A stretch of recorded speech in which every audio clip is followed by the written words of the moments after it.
morning kids. I hope you all are fit and fine and taking good care of yourself. बेटा हमने अपनी last class में मात्रा की है आई की मात्रा, जिसे हम ए की मात्रा भी बोलते हैं। और बेटा जब हम व्यंजनों में आई की मात्रा लगाते हैं तो कौन सी साउंड आती है? ए की साउंड आती है। लेकिन कुछ व्यंजन ऐसे हैं जिसमें ए और आई दोनों की साउंड आती है। जैसे बेटा अगर हम ल में आई की मात्रा लगाएंगे तो इसे हम क्या बोलेंगे? ले। प में लगाएंगे तो पे। और अगर हम ग में आई की मात्रा लगाते हैं तो इसमें कौन सी साउंड आती है? इसमें ए की साउंड भी आती है और आई की साउंड भी आती है। और आज हम आई की मात्रा को ही एक बार दोबारा से रिवाइज करेंगे। तो चलिए अब हम अपना रिटन वर्क स्टार्ट करते हैं। Let's start today's work. First of all, we will mention today's date in left hand side, and today's date is 19th of December 2020. Means 1919.1212.2020. And just opposite side is right hand side, and here we will mention लिखित कार्य. In second line we will mention today's heading, and today's heading is आई की मात्रा। बेटा ये देखिए, ये आई की मात्रा है, इसे हम ए की मात्रा भी बोलते हैं। आई की मात्रा क से ग्य। After heading we will draw straight lines with the help of scale. और हमें कितने कॉलम बनाने हैं बेटा? 5 कॉलम्स बनाने हैं। 1 2 3 4 5। एंड ध्यान रखिएगा, जो लाइन ड्रॉ करेंगे, लाइन हमें स्केल की हेल्प से ही ड्रॉ करनी है। ओके। कै। अब ये देखिए बेटा, क व्यंजन जैसे क में हमने आई की मात्रा लगाई, जिसे हम ए की मात्रा भी बोलते हैं, लगाई, हम इसे क्या बोलेंगे? कै। ख में लगाई तो खे। ग में आई की मात्रा लगाई तो क्या बोलेंगे? गे।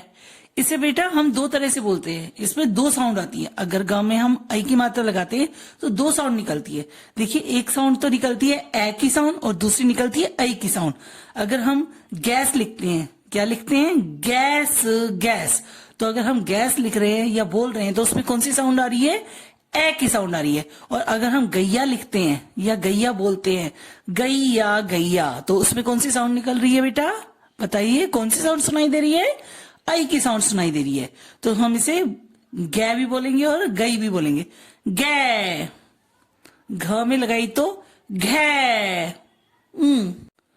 अब ये देखिए बेटा, च व्यंजन जैसे ही च में आई की मात्रा लगाई, इसे बोलेंगे चे।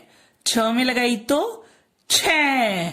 इसी तरह से ज व्यंजन में आई की मात्रा लगती है, इसे बोलेंगे जे।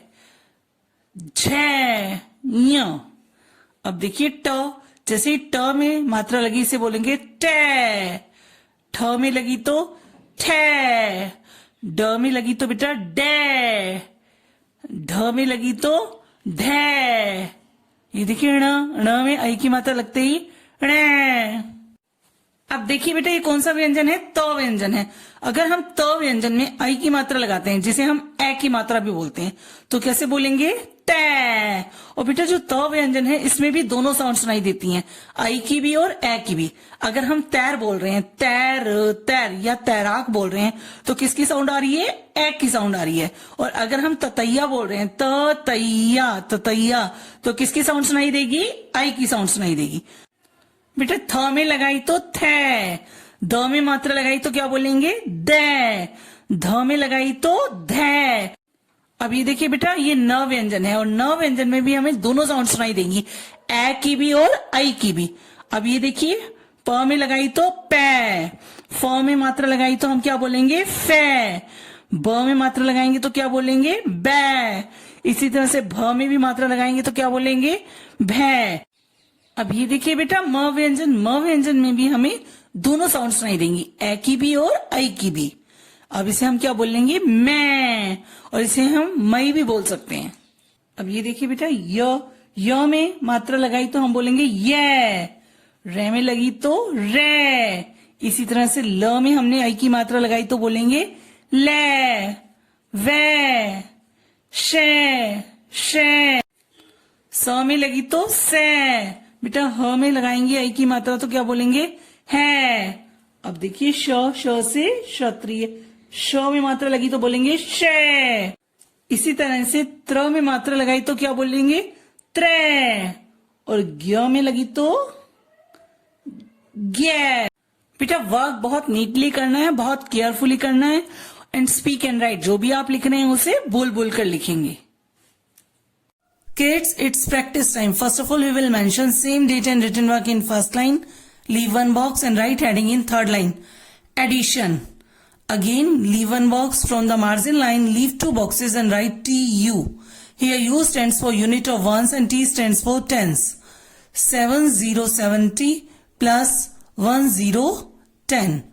First of all, we will solve unit side. Before solving the sum, you have to read the sum 0 plus 0. Here upper digit is 0 and lower digit is 0. Both the digits are 0. So 0 plus 0 is equal to 0. बेटा here we will write 0. अगर हम 0 में 0 plus करेंगे तो क्या answer आएगा 0.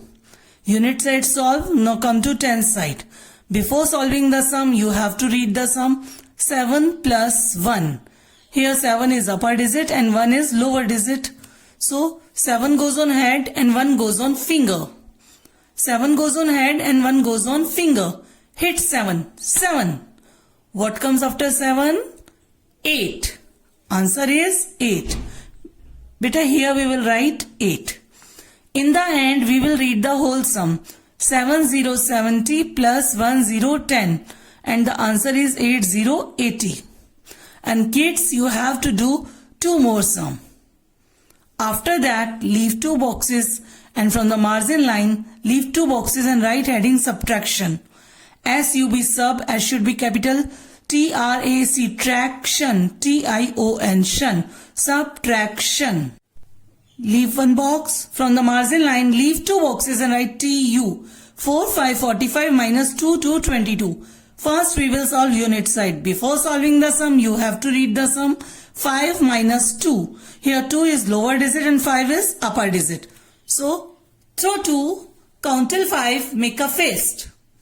Throw 2, count till 5, make a fist. 2. What comes after 2? 3, 4, 5. Now count the fingers. How many fingers are there? 1, 2, 3. Answer is 3. Beta here we will write 3. Unit side solve. Now come to 10 side. Before solving the sum, you have to read the sum 4 minus 2. Here 2 is lower digit and 4 is upper digit. So throw 2, count till 4, make a fist. 2. What comes after 2? 3, 4. Now again count the fingers. 1, 2. Answer is 2. Beta here we will write 2. In the end we will read the whole sum. 4, 5, 45 minus 2, 2, 22. And the answer is 2, 3, 23. And kids, you have to do two more sum. Okay? Beta work should be neat and clean and formation should be correct. And do practice of addition and subtraction. Okay, take care. Bye-bye.